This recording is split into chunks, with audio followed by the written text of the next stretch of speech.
Quem mais sofre nessa condição não é o viciado, não é o usuário, mas é a família dele. E se há uma marca que eu não carrego mais comigo porque fui curado dela, mas que por muito tempo sangrou em mim, era a memória e a lembrança de ver a minha mãe chorar. Aquele vazio que eu sentia nunca seria preenchido, porque nada, absolutamente nada poderia preenchê-lo, porque é um vazio do tamanho de Deus. Há um lugar junto do coração de Deus para que você possa se esconder.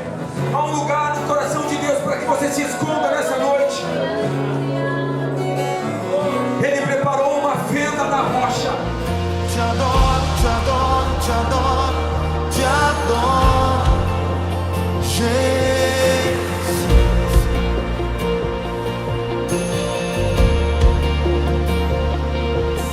Jesus, Jesus, Jesus, não me deixe sair deste lugar. Olá, eu me chamo Márcio, tenho 43 anos, sou casado e tenho uma filha. E tudo isso só foi possível porque um dia Deus me encontrou num charco de pecado e me resgatou. E eu quero compartilhar com você um pouco da minha história, um pouco do que Deus fez na minha vida para que eu pudesse estar aqui hoje gravando esse testemunho. A minha história começa no ano de 1979, o ano do meu nascimento. Eu nasci numa família punk. Tanto meu pai quanto minha mãe eram punks e eu cresci e nasci nesse meio. Uma família que me amou, que me amava incondicionalmente. Até um certo tempo eu era o único neto, o único sobrinho, em parte de uma família. Então eu tinha tudo que eu precisava, toda a atenção, todo o carinho, todo o amor que eu poderia precisar, eu tinha da minha família. E com o passar dos anos, você vai crescendo, você vai aprendendo e chega um determinado momento da sua vida que você sente falta de algo. Por mais que você tenha tudo, por mais que você tenha amor dos seus pais, por mais que você tenha amizades, por mais que você receba todo o carinho que uma criança precisa, chega um momento que parece faltar algo em você. E por causa deste sentimento, eu comecei a buscar em muitas coisas, suprir essa necessidade que eu tinha, sem saber como preencher e com o que preencher. Eu sabia que tinha algo em mim que me faltava. Eu não tinha ainda essa plena consciência, porque eu era muito pequeno, mas então eu fui vivendo, um dia após o outro, e então chegou o período da escola, e aí há a necessidade de aceitação. Hoje eu entendo que eu não tinha uma identidade, eu não sabia quem eu realmente era. E quando você não sabe quem você é, você busca aceitação, você procura buscar em outros uma referência, buscar em outros uma identidade. Foi aí que eu comecei a fazer algumas amizades e junto com esses amigos, com esses colegas, eu comecei a fazer pequenas coisas, a cabular a aula para estar dentro de um bar, jogando sinuca e já muito cedo tomando bebida alcoólica. Eu me recordo que na 5ª série eu já cabulava a aula para ir para o bar e para ficar jogando sinuca com os amigos e tomando bebidas fortes, né? O dono do bar pouco se importava se éramos menores de idade ou não e vendia para nós e nós passávamos a tarde dentro de um bar, ao invés de estar dentro da escola, bebendo, jogando e na nossa cabeça naquela época aproveitando a vida.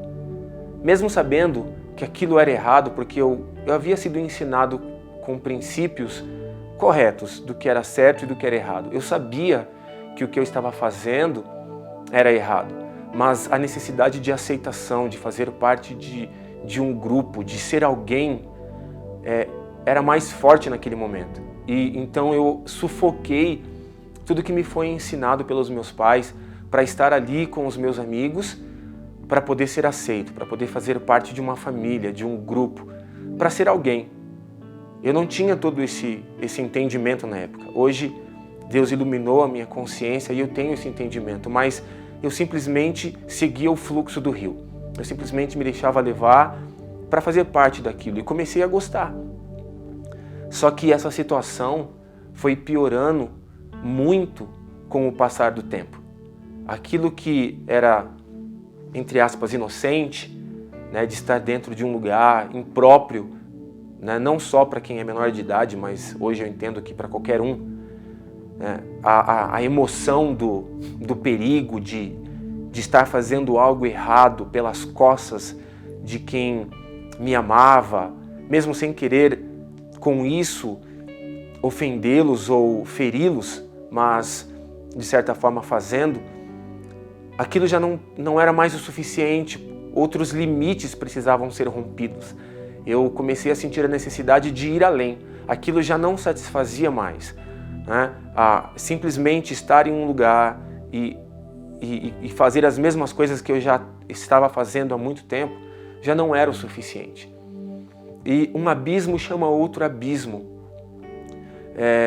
A queda ao fundo do poço, ela continuou, perdurou por muito tempo e eu fui cada vez me afundando mais e mais. Com o passar dos anos, eu não melhorei, eu piorei.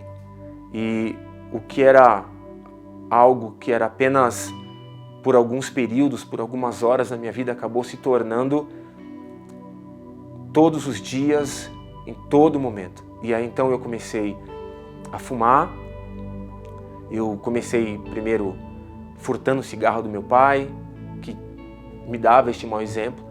Então eu ia lá, pegava um cigarro dele, fumava escondido, e depois eu comecei a comprar o meu próprio cigarro.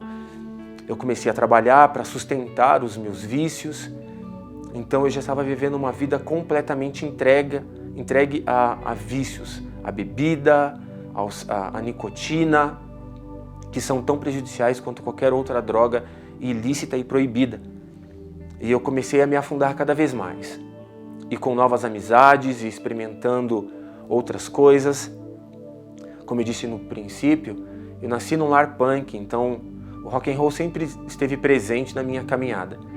Então, já com 15, 16 anos, eu comecei a ir para muitos shows de rock, passava dias fora de casa, ia acampar com os amigos, ficava 5 dias fora de casa, curtindo, e isso foi me levando a um destino que eu não esperava, porque aí me foi apresentado as drogas, as chamadas drogas ilícitas.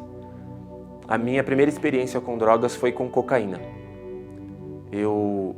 Me foi oferecido por uma das pessoas com quem na época eu convivia, com quem eu andava, e como eu já tinha experimentado já muita coisa, a bebida já não mais me satisfazia como antes e as outras coisas, então eu resolvi aceitar e experimentar. Então, em uma noite, há muitos anos atrás, eu usei cocaína pela primeira vez. E eu sempre tive um organismo bem resistente, bem forte. E para o meu azar, em relação a isso me fazia usar muita cocaína, porque eu resistia muito ao efeito dela. Então, uma pouca quantidade dessa droga não era o suficiente para que eu pudesse sentir o efeito dela. Então, eu usava muita cocaína para que eu pudesse sentir alguma coisa. Eu passei 1 ano inteiro da minha vida usando cocaína todos os dias. Como eu, na época, conhecia algumas pessoas que vendiam, eu não precisava nem comprar, me era oferecido de graça. Na verdade, o que eu me lembre, eu nunca comprei um papelote de cocaína. Eu sempre usei totalmente de graça porque me era oferecido. Eu passava, às vezes, uma noite inteira. Começava a usar cocaína umas 10 horas da noite e parava de usar às 5, 6 horas da manhã. Com bebida alcoólica e com tantas outras coisas ao meu redor. Nesse ano eu vi muitas coisas e nada disso me abalava. Eu tive colegas que na época tiveram overdose pelo uso extremo de cocaína, passaram mal, tiveram que ser socorridos, né? Eu fui me afundando cada vez mais. Nessa época eu ainda trabalhava e o meu dinheiro ia todo para sustentar esse vício, né, da droga e da bebida e das festas, né? Eu vivia absolutamente, sem me preocupar com mais nada. Já não me importava mais o que pensariam a meu respeito, e aquilo que meus pais haviam me ensinado no princípio eu já não me lembrava mais. Agora era só viver para aquilo. Foi um ano intenso usando só cocaína. Era a única droga ilícita que eu usava na época. Até que alguém, um outro colega, na época me apresentou a maconha. E até então eu tinha um certo preconceito na época. Não gostava, não achava legal. Mas aí eu experimentei e por não saber usar na época, eu não senti nada da primeira vez. E isso me desafiou de uma forma muito mal, muito errada, mas foi um desafio. Eu disse, não, eu preciso experimentar e sentir alguma coisa. Eu quero ficar como os demais ficam. Porque eu via as pessoas ao meu redor sobre o efeito da droga e eu mesmo não estava, e aquilo me incomodou. Como eu disse, né, eu tinha um organismo muito forte, muito resistente, então eu precisava de muito, sempre precisei de muito para poder sentir alguma coisa. E aquilo me desafiou e eu disse, não, agora eu vou me dedicar a isso. Então eu comecei a fumar maconha. Eu digo que, infelizmente, eu era apaixonado pela maconha. Eu tinha um relacionamento emocional com a droga, porque eu já não conseguia mais viver sem ela. Tinha outros amigos e outros conhecidos que usaram, mas eu não conseguia ficar sem nem um dia. Era impossível para mim pensar que em determinado dia eu não usaria nada. Eu já estava quase no fundo do poço. Então eu comecei a gastar tudo que eu tinha. Nessa época o vício me fez perder o emprego que eu tinha. E eu me recordo que eu peguei a minha rescisão e eu gastei toda ela com droga. Na época, isso era o ano de 95. Era o dinheiro para comprar um carro. Eu gastei todo o dinheiro da minha rescisão com drogas em 6 meses. 6 meses. Assim como muitas vezes eu fui sustentado e não gastei dinheiro com drogas, eu achava que naquele momento também eu teria que fazer o mesmo por esses meus amigos. Então eu comprava, eu distribuía, eu chamava todo mundo, eu que pagava tudo, e em 6 meses eu gastei tudo, não sobrou absolutamente nada. Nessa época eu já estava vivendo totalmente, integralmente para me drogar, para manter o meu vício, né, como escravo dele. E eu tenho 1,87 m de altura. Na época eu pesava, eu acredito que no máximo 70 quilos. Eu era muito magro. Porque você quase não come, você, ainda que essa droga, ela mexe com o seu corpo, fazendo com que você tenha fome, mas geralmente eu estava na rua, estava escondido dentro de algum matagal, dentro de algum lugar abandonado e só usando e usando e usando. E nessa época também, tudo que me era oferecido, tudo que eu soubesse, tudo que eu viesse ao meu conhecimento de que poderia me dar alguma sensação alucinógena, eu ia atrás. Então eu usei cola de sapateiro, eu usei benzina, eu usei crack, eu fumava maconha, eu usava cocaína, eu usava merla, haxixe e tantas outras drogas que nem vale enumerar e citar. Então tudo que vinha às minhas mãos eu usava. Tudo que pudesse me causar alguma sensação, né, me deixar alucinado, me tirar da realidade, eu usava. Então eu emagreci muito, foi um período em que eu não trabalhei, eu vivia literalmente para consumir droga. Eu acordava cedo pela manhã, pegava meu skate, colocava debaixo do braço, ia para a rua e voltava para casa 2, 3 horas da manhã. Essa foi a minha vida por muito tempo. Antes que se tornasse conhecida por causa dos telejornais, há muitos anos atrás, quando a Cracolândia começou em São Paulo, eu cheguei a usar droga lá, indo para algumas baladas na região de São Paulo. Eu acabei usando drogas ali, porque era um lugar em que não havia fiscalização, a polícia geralmente não aparecia, então para que nós pudéssemos usar para depois entrar na balada, nós íamos para lá, usávamos e seguíamos, noite afora, se matando. E nessa época eu acabei com a minha saúde. E não só com a minha saúde, eu acabei com toda a minha vida. Porque hoje eu tenho essa consciência, mas quem mais sofre nessa condição não é o viciado, não é o usuário, mas é a família dele. E se há uma marca que eu não carrego mais comigo porque fui curado dela, mas que por muito tempo sangrou em mim, era a memória e a lembrança de ver a minha mãe chorar, de ver os meus pais descobrindo o meu vício, e se decepcionando comigo. Porque quem está nessa vida, o viciado, ele vive num mundo à parte. Ele toma atitudes e ele acha, pelo menos na época em que eu usava, que ninguém percebe que ele está fazendo tudo aquilo em oculto, que ele consegue disfarçar, que ele consegue viver de aparências, mas não era assim. Hoje, eu lembrando das coisas que eu fazia, eu me envergonho e entendo que todo mundo sabia. Por mais que eu tentasse esconder e passar e transmitir uma imagem de um rapaz correto, direito, eu não conseguia fazer. Chegou um tempo em que as pessoas de bem se afastaram de mim. Os pais de amigos meus de muitos anos, desde da primeira infância, começaram a pedir para que seus filhos não andassem mais comigo, temendo que eu fosse uma má influência, e com certeza eu seria.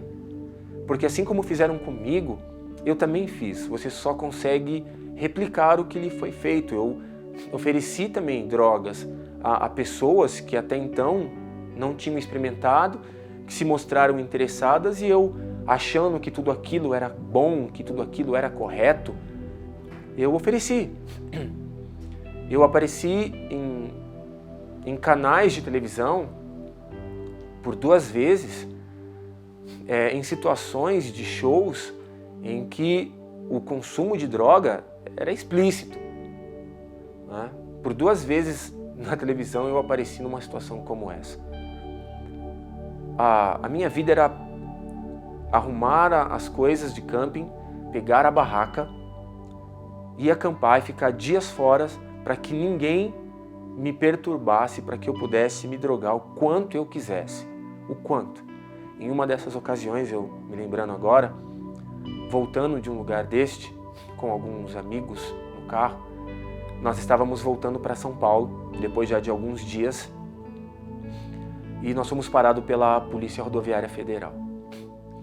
Nós tínhamos acabado de usar droga dentro do carro, nós tínhamos acabado de fumar um cigarro de maconha.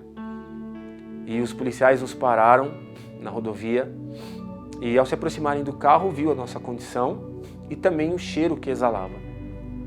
E aí ele pediu para que descêssemos. Eu estava tão drogado que eu não conseguia obedecer às ordens, o comando que o policial dava. De tão entorpecido que eu estava. E aí o meu amigo me disse: olha, você precisa descer do carro. Eu desci, fomos revistados, não encontraram nada na revista pessoal e estávamos a ponto de ser liberados, quando um outro policial atravessa a rodovia e ele então dá uma ordem para que o porta-mala do veículo fosse aberto, porque ele iria revistar todas as bagagens. E eu me recordo que ao voltarmos, ao desmontarmos as barracas ali onde estávamos acampando, pegamos a quantidade de droga que ainda tínhamos e simplesmente abrimos uma das bolsas, colocamos a droga ali, fechamos e seguimos viagem. Então, aquele policial começou a revistar todas as malas, tirar tudo de dentro de cada uma das malas. Ele abriu a bag onde estava a barraca e ele começou a fazer um pente fino mesmo, revistar tudo que podia, qualquer lugar onde podia ter algo escondido, até que ele chegou nessa última mala. E era uma mala de 3 zippers, um compartimento maior no meio e 2 pequenos na lateral. Ele abriu este compartimento, revistou, não achou nada, abriu o compartimento maior, revistou, não encontrou nada, e a droga que havia sido guardada, nem escondida, estava nesse último compartimento. Bastava aquele policial abrir a mala e ele daria de cara com a droga que havia sido guardada por nós ali. E era uma quantidade que poderia até nos complicar e fazer com que fôssemos apreendidos, detidos mesmo. Então ele colocou a mão no zíper, ele olhou para cada um de nós e disse: olha, vocês podem ir. Na época, eu não entendia, eu estava inclusive ainda sob o efeito da droga. Nós guardamos todas as coisas, entramos no carro e fomos embora. E eu estava tão perdido nessa época que a minha reação foi: escapamos, vamos fumar um baseado para comemorar. Ao invés de criar consciência, eu me afundava cada vez mais. Em alguns momentos eu fui desafiado, dizendo: você é viciado. Eu dizia: não, eu não sou viciado, eu sou usuário. Eu uso porque quero, eu tenho total domínio e controle das minhas emoções, das minhas vontades, então quando eu quiser parar, eu paro. E até ficava 2, 3 dias sem usar nada, depois fissurado, né, com abstinência, corria para usar, dizendo: tá vendo, eu consegui ficar 3 dias sem usar nada, então eu não sou viciado, eu estou no controle. E esse é o engano de todos, achar que está no controle, que tem o domínio da sua própria vida, da sua própria vontade, de que quando ele quiser simplesmente parar, ele vai parar. E não é assim que acontece. A droga vicia a ponto de te escravizar. E é uma escravidão perigosa, porque é uma escravidão de correntes invisíveis, não aparentes. Porque quando você está ainda preso com grades, com muros que te impedem do convívio social, que te forçam a aceitar uma imposição, tá ali, é claro, mas quando você está aprisionado pelo vício, quando essas prisões, quando essas paredes são na mente, você não consegue enxergá-las. Então, para você, o controle continua nas tuas mãos. O controle da tua vida e o destino da sua vida continuam certos, continuam sobre o teu controle. E isso vai fazer com que você caminhe cada vez mais para um abismo, que você continue caindo até alcançar o fundo do poço. Eu costumo dizer que aqueles que experimentaram uma experiência como eu têm um poço diferente. Há poços que são mais profundos do que outros. Há alguns que caem por muito mais tempo, porque o poço é muito mais profundo. Outros não, logo conseguem alcançar o fundo dele. O meu durou alguns anos, até que eu me vi no fundo do poço.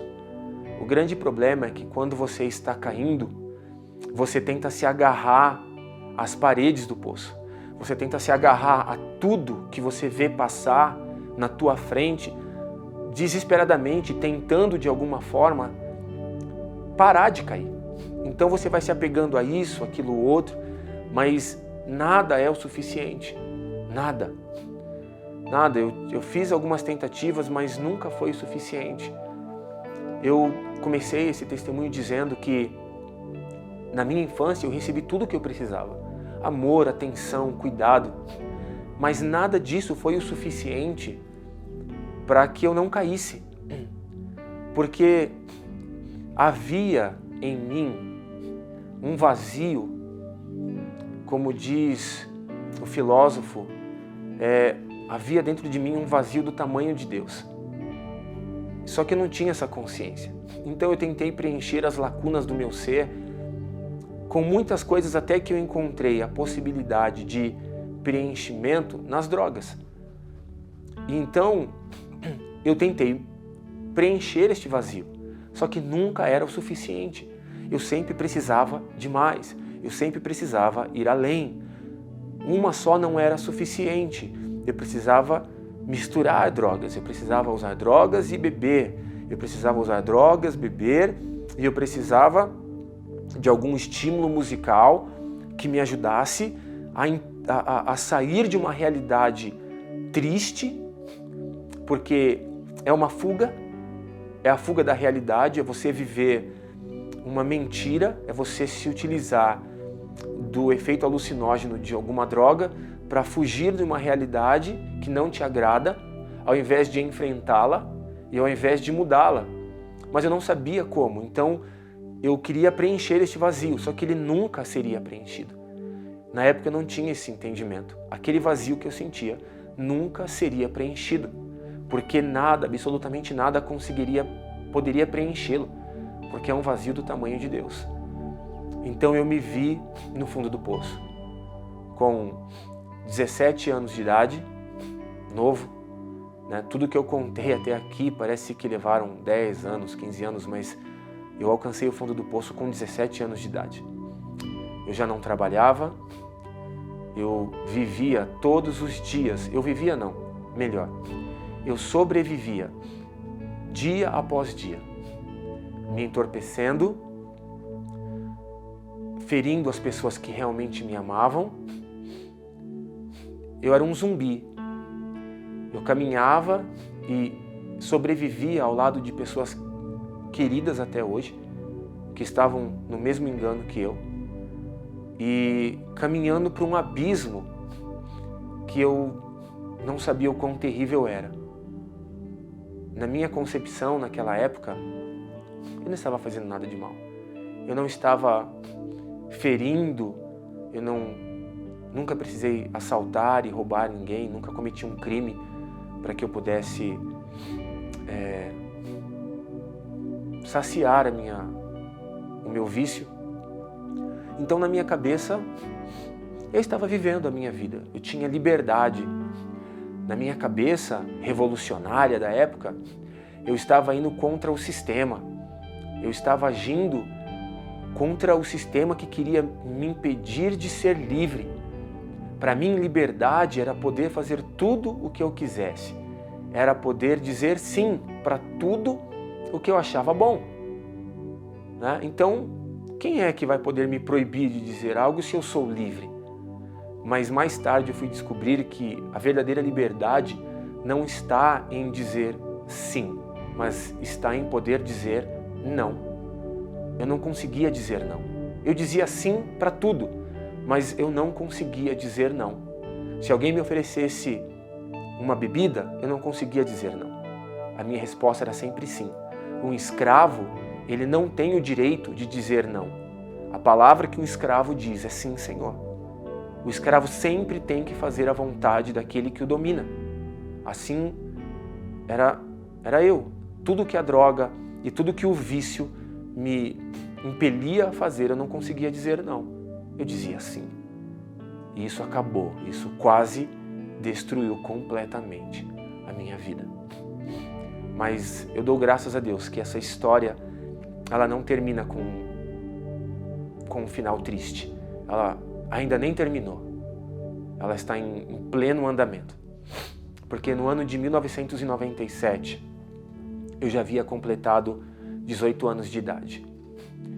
E graças a Deus, a minha mãe e minha irmã já haviam entregado a sua vida a Jesus Cristo, já haviam recebido a Jesus Cristo como Senhor e Salvador da vida delas. Elas já haviam confessado o nome de Jesus, já haviam crido no sacrifício dele naquela cruz. E elas começaram a orar por mim. E naquele ano, logo depois de eu ter completado 18 anos de idade, as coisas agora estavam mais arriscadas e perigosas, Porque até então tudo que eu fazia com a premissa de ser menor de idade e então ter um pouco de despreocupação, estar despreocupado com o que poderia acontecer comigo, porque eu não poderia ser preso, eu era menor de idade, então... Mas agora não, agora eu era maior de idade e as consequências eram um pouco piores. E foi no outubro do ano de 1997 que a minha vida mudou. Naquele mês eu ia participar de uma festa regada a bebidas, a drogas, e eu havia combinado com alguns colegas ali que nós íamos usar uma droga chamada LSD, uma droga muito forte, e tudo estava preparado para isso. E naquele mesmo mês eu recebi uma proposta de emprego. Eu estava há mais de um ano desempregado e eu recebi uma proposta de emprego por meio de um irmão que era membro da mesma igreja que a minha mãe, frequentava a mesma igreja que minha mãe frequentava na época. E eu fui para essa entrevista de emprego, só que eu fui nas condições em que eu estava, muito magro, com um aspecto e uma aparência muito feia, por causa do vício, por tudo que pelo estilo de vida que eu havia adotado e estava durante todos aqueles anos. Então eu cheguei nessa entrevista com o melhor que eu podia oferecer de aparência. Eu não tinha nenhum tipo de roupa que não fosse de bandas e rasgadas, porque eu era grunge. Então eu fui da melhor maneira que eu podia, só que isso não era o suficiente. Todos que olhassem para mim se espantavam pela minha aparência. E fui na esperança de conseguir aquela vaga de emprego e não foi possível. Eu perdi, né? Na verdade, pediram para que eu voltasse e que eu tentasse me apresentar um pouco melhor, né, em relação às roupas. E eu fui uma segunda entrevista e me foi prometido uma resposta para o final da tarde. Eu tinha que retornar para receber uma resposta quanto àquela oportunidade de emprego. Só que viciado, escravo, eu saí de lá, me encontrei com uma colega e disse: olha, eu acho que hoje eu consigo um emprego. Nós precisamos comemorar antecipadamente. Vamos fumar um cigarro de maconha? Vamos. E eu fumei. Só que entorpecido outra vez. Eu não dei conta do horário e eu perdi essa oportunidade de emprego porque havia usado droga naquela tarde. Eu digo que esse foi o melhor acontecimento, um dos melhores acontecimentos da minha vida, porque foi por meio disto que Deus me alcançou. Naquele final de tarde, eu me revoltei contra mim mesmo, contra a minha própria atitude. Eu não conseguia entender como eu havia perdido uma oportunidade de emprego por causa de um cigarro de maconha. E na época, sem saber porquê e como, aquela revolta cresceu dentro de mim. Eu fui até a minha casa, voltei para casa naquele final de tarde, início de noite. Eu tinha já na época um pé de maconha plantado em casa. Eu quebrei aquela árvore, eu coloquei fogo nela. Eu tinha uma quantidade de droga em casa guardada comigo para o meu uso pessoal. Eu joguei fora. Eu tinha um cachimbo feito por mim para usar a droga. Eu quebrei e sem entender nada do que estava acontecendo naquele momento, eu disse para minha mãe. Isso ela conta para mim depois, né? No momento até um certo tempo eu não lembrava disso. Ela me conta que naquele dia eu disse, debruçado na mesa da cozinha, eu disse para ela: eu não aguento mais a minha vida. Eu preciso mudar. E eu disse para ela: nesse domingo eu vou na igreja com vocês. Eu não tenho muitas lembranças deste tempo, desse dia até o domingo em que eu estive pela primeira vez na minha vida numa igreja cristã evangélica. E eu estava acabado. E eu fui para a igreja destruído.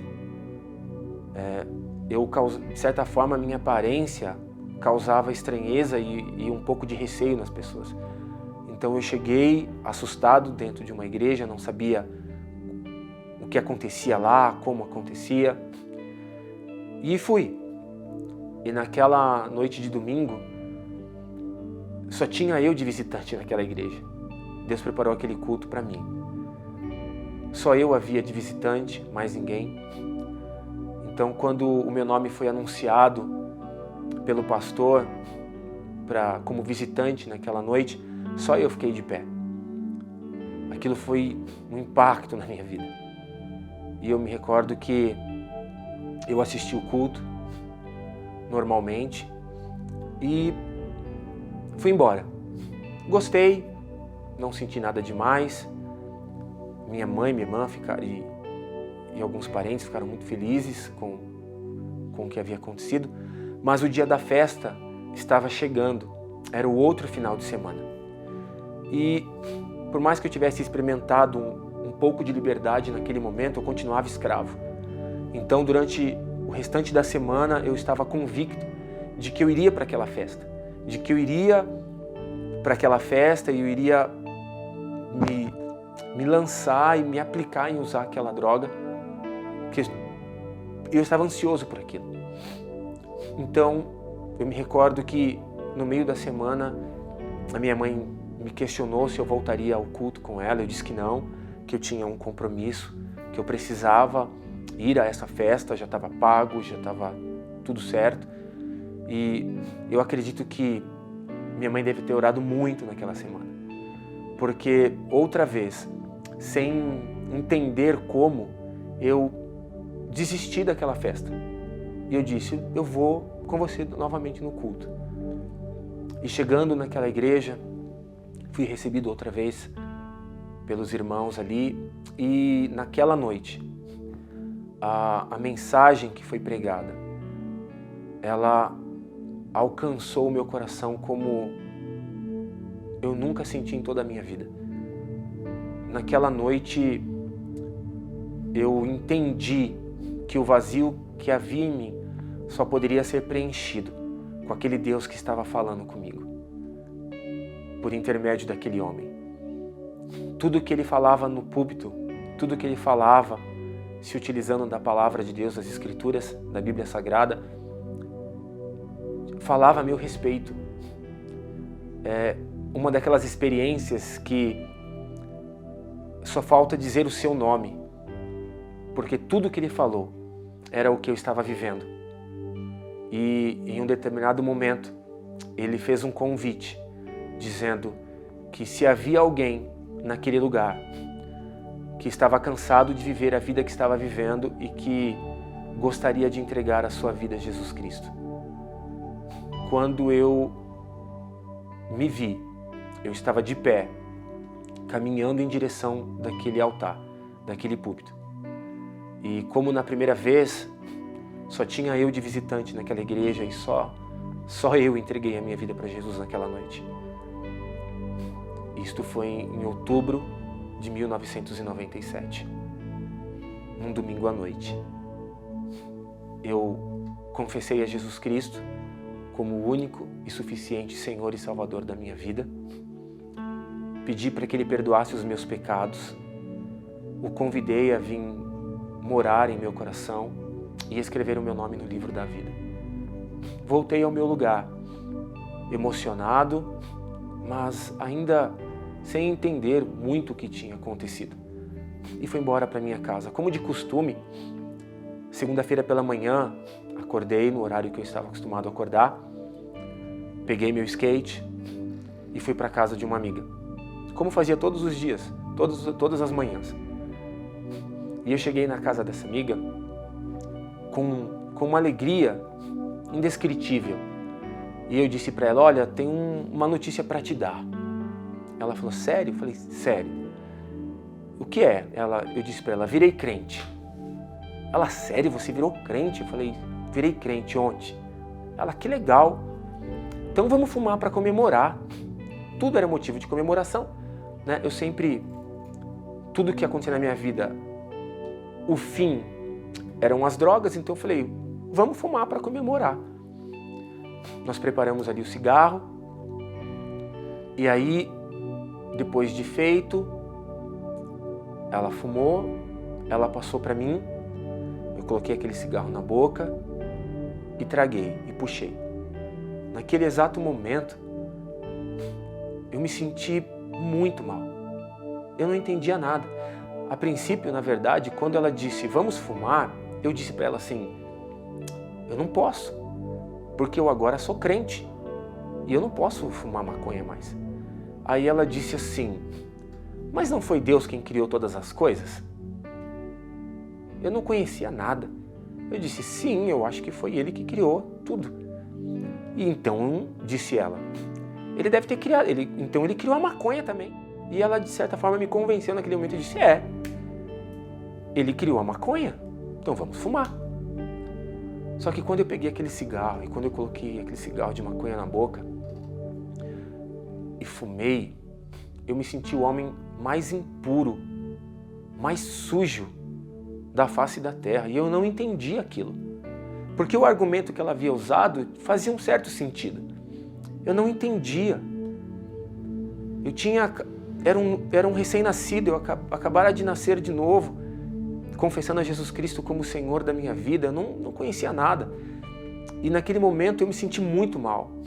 Como se alguém dentro de mim tivesse entristecido com aquela minha atitude. E então eu devolvi o cigarro de maconha e eu não quis mais. Essa colega na época continuou fumando, ela ficou sob o efeito da droga e eu passei a observá-la naquele momento. E me questionando, dizendo, é assim que eu fico?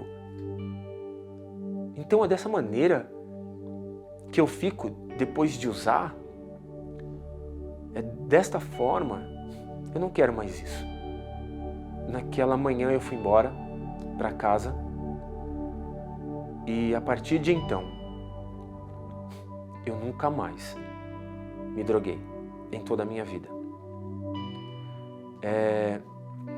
Hoje eu entendo que foi o próprio Deus, por intermédio do seu Espírito Santo, que já habitava em mim.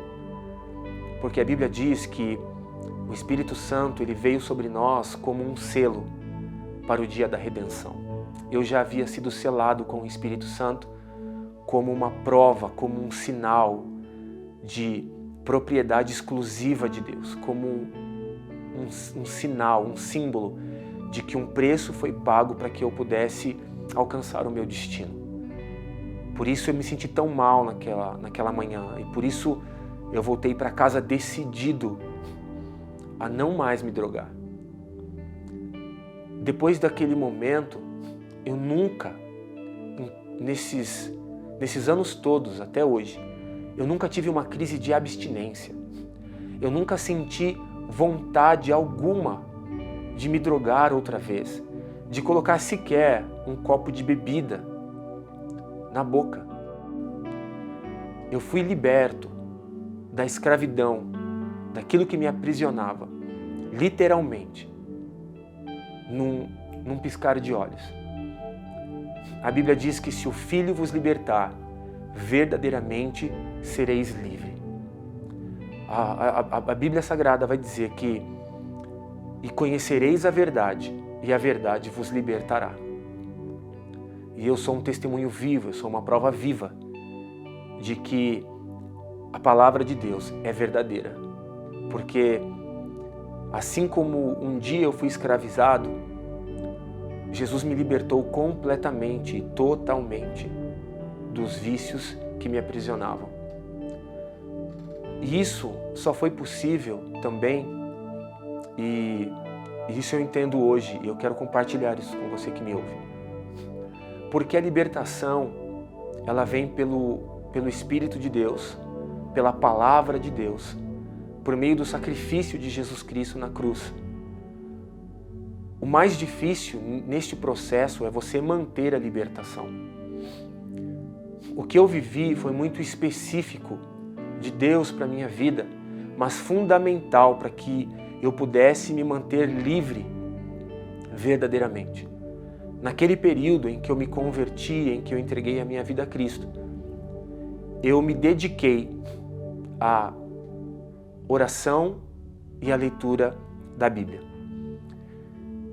Todos os dias, a rotina que eu tinha de me drogar, de sair para a rua, para usar droga, para beber alguma coisa, para estar sob o efeito alucinógeno de algo, eu mudei agora. Ao invés de me entorpecer com bebida ou com drogas, eu dia a dia, dia e noite, pegava a Bíblia Sagrada e meditava e a lia, porque agora eu queria conhecer esse Deus maravilhoso que havia me libertado, que havia pago o preço pela minha liberdade.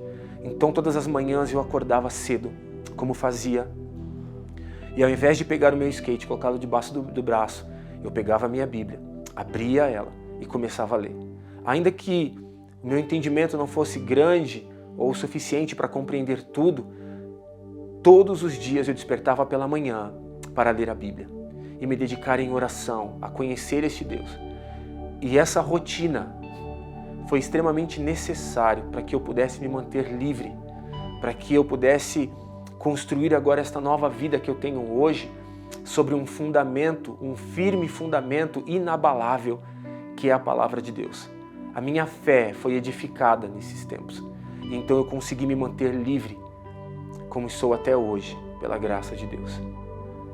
Sabe, de tudo que eu disse, o que eu gostaria de enfatizar é o amor de Deus e o quanto somos carentes desta graça. Talvez você que me ouça esteja enfrentando algo parecido ou tenha em sua casa um problema como os meus pais tiveram um dia comigo. Mas eu quero te dizer que sim, é possível. A obra da cruz é poderosa e é suficiente para libertar o cativo, para pôr em liberdade aquele que está aprisionado. Sim, é possível, independente do fundo do poço em que essa pessoa possa estar, é possível que ela seja sim resgatada, porque enquanto estamos caindo, tentamos nos agarrar em tudo que está à nossa volta, mas quando você alcança o fundo do poço, a única coisa que você pode fazer no fundo do poço é olhar para cima. E quando você olha para cima, você vê e encontra um Deus de braços estendidos para te tirar de lá. E eu encontrei esses braços de amor, que me resgataram do charco, da lama em que eu estava vivendo. Eu estava largado, eu estava jogado na sarjeta, sabe? Eu não vivia, eu sobrevivia. E esse Deus, sem se importar com o meu mau cheiro, com a minha aparência, com o que eu tinha ou não para lhe oferecer, Ele veio até mim e me resgatou. Ele estendeu para mim as suas mãos e me tirou desse charco de pecado. Ele me lavou, Ele me deu uma nova vida. Ele me vestiu, Ele tirou os trapos que eu usava e me deu agora novas vestes de dignidade, de honra. As pessoas que agora atravessavam a rua quando me viam antes, agora faziam questão de me cumprimentar e dizer: como você está diferente. Há algo diferente em você agora. O que aconteceu? O que aconteceu foi que, estando no fundo do poço, um Deus maravilhoso se revelou a mim e me mostrou que o vazio interior que eu tinha só poderia ser preenchido pelo seu amor. E é isso que eu quero dizer a você nesta hora. Há um Deus que te ama, que pode te tirar desse charco, que pode te tirar do fundo do poço, que pode te fazer livre, independente de qual seja a sua prisão. A minha prisão eram as drogas, eram os vícios, mas existem tantas cadeias que nos prendem. A depressão, os vícios, a pobreza, a miséria, há tantas coisas que nos prendem e que não nos permite viver uma vida próspera. E quando eu falo vida próspera, é uma vida feliz, uma vida sem ter falta de nada, porque Ele é tudo em nós, porque Ele nos preenche completamente. E quando estamos na presença dEle, quando nós o conhecemos, nós não precisamos de mais nada, porque aquele vazio em nós já foi preenchido. E aí vivemos dia a dia felizes pelo fato de nós o conhecermos e termos os nossos nomes escritos no livro da vida.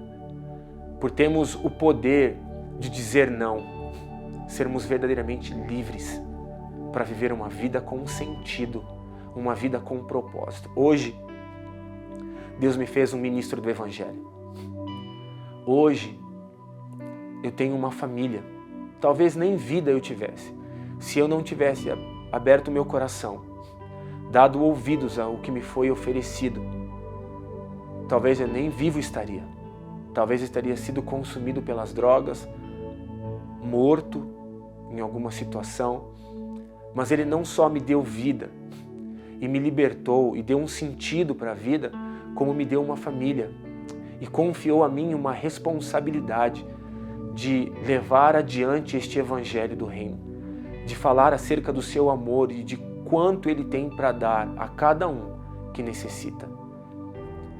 Se você me ouve hoje e se você está vivendo algo parecido como eu vivi, Jesus Cristo morreu na cruz, pagou o preço pela sua liberdade. Hoje, se você quiser, você pode ser livre e viver uma vida com sentido, sem grilhões, sem um peso sobre as suas costas. Você poderá respirar fundo e saber que nada te prende. É com laços de amor que Ele nos atrai para si. Que somente estas cordas te alcancem. Que você possa olhar do fundo do poço onde você está. Que você possa enxergar essas cordas de amor e que você possa, por meio delas, sair dessa condição. É isto que eu oro e é isso que eu desejo a você. Que você seja livre, assim como também eu sou. Deus te abençoe em nome de Jesus. Meu nome é Jurema, né? Eu sou a mãe do profeta Márcio. E o Márcio foi um filho, para mim, que não deu muito trabalho, mas eu não sabia que ele estava envolvido nas drogas, né? E o processo de salvação do Márcio foi muito rápido, né? Eu me espantei com a obra maravilhosa que Deus fez na vida dele, porque foi como Deus tivesse pego o Márcio daqui da lama do pecado com as mãos dele e colocar ele aqui. Porque o Márcio, ele nunca entrou numa clínica de recuperação para desintoxicar de nada. Foi o próprio Deus que lavou meu filho. De tudo que ele vivia, de tudo que ele fez, o Senhor o perdoou e o trouxe para o reino do seu amor, né? E o Márcio se transformou naquele menino que ficava com a família, que ia junto para a igreja. E todas as vezes que nós íamos para a igreja, que nós tínhamos que tomar 2 ônibus, o Márcio não se sentava conosco, ele ia evangelizar. Ele sempre teve o coração no próximo. O Márcio, uma vez, ele evangelizou no ônibus um bêbado. De tanto amor que ele tinha. Ele recebeu tanto amor que ele tinha que passar esse amor. Como diz a palavra de Deus, né? Aquele que tanto foi perdoado, ele ama mais, né? E eu vi isso na vida do Márcio. Então eu digo para você que é mãe de um jovem, de uma jovem, que usuário de drogas, se apegue ao Senhor, porque só Ele tem o poder de transformar, de curar e de libertar. Porque eu já vi muitos jovens, inclusive amigos dele, que caminhavam nessa vida torta aí. Aceitar Jesus e depois voltar, né? Mas o Márcio não. O Senhor, ele se agarrou ao Senhor. Porque eu lembro que na conversão dele, ele começou a buscar. Ele lia a Bíblia, ele orava, nós íamos em vigílias, ele estava o tempo todo ali, se alimentando daquilo que o Senhor estava dando para ele. E por isso hoje, para a honra e glória do Senhor, ele é meu líder. Ele é meu líder, ele me ensina. Eu tenho aprendido muito com ele e eu louvo a Deus pela vida dele. Eu quero agradecer a Deus por esse testemunho do Márcio, que edificou, eu sei que vai edificar muitas vidas e já me edifica também, né, há muitos anos. Porque antes de nós nos conhecermos, né, nos tornarmos um casal, nós nos conhecemos como amigos. E eu sempre ouvia o testemunho dele, inclusive eu achava que era muito distante, assim, né, de ter uma pessoa como ele, pelo que ele passou, que era um testemunho, assim, forte até, né, impactante. E eu louvo ao Senhor, porque eu ouvi o testemunho dele, testifiquei do que o Senhor fez na vida dele, pude ver no bairro dele pessoas assim que falavam, olha, eu tinha medo do Márcio, eu tinha medo, eu mudava de calçada. E eu pude ver só a obra completa do Senhor, eu não vi o que ele passou, né? A vida que ele levou. Mas eu louvo ao Senhor por essa vida, porque ele tem sido uma bênção como pai, como esposo. Ele tem nos ensinado no caminho do Senhor, porque eu pedi para Deus que eu tivesse um esposo que me ensinasse. E eu louvo ao Senhor por essa vida, né? Por esse esposo maravilhoso, que Deus possa abençoá-lo e levar às nações como Ele tem nos prometido. E a testemunhar para outras vidas, né? Vidas já estão sendo alcançadas pelo testemunho dele de vida, pelo que o Senhor fez, pela libertação, e que possa alcançar muito mais em nome de Jesus. Eu amo muito você, Márcio. Deus abençoe você, meu eterno namorado. Eu quero agradecer pela vida do meu pai, por um grande exemplo que ele é na minha vida e na vida de tantas pessoas. Eu também quero agradecer por ele ser um pai maravilhoso, amoroso, que sempre está do meu lado, cuidando de mim. Amém. E agradeço a Deus pela vida dele, pelo profeta, por tudo. Amém. Eu te amo muito, pai.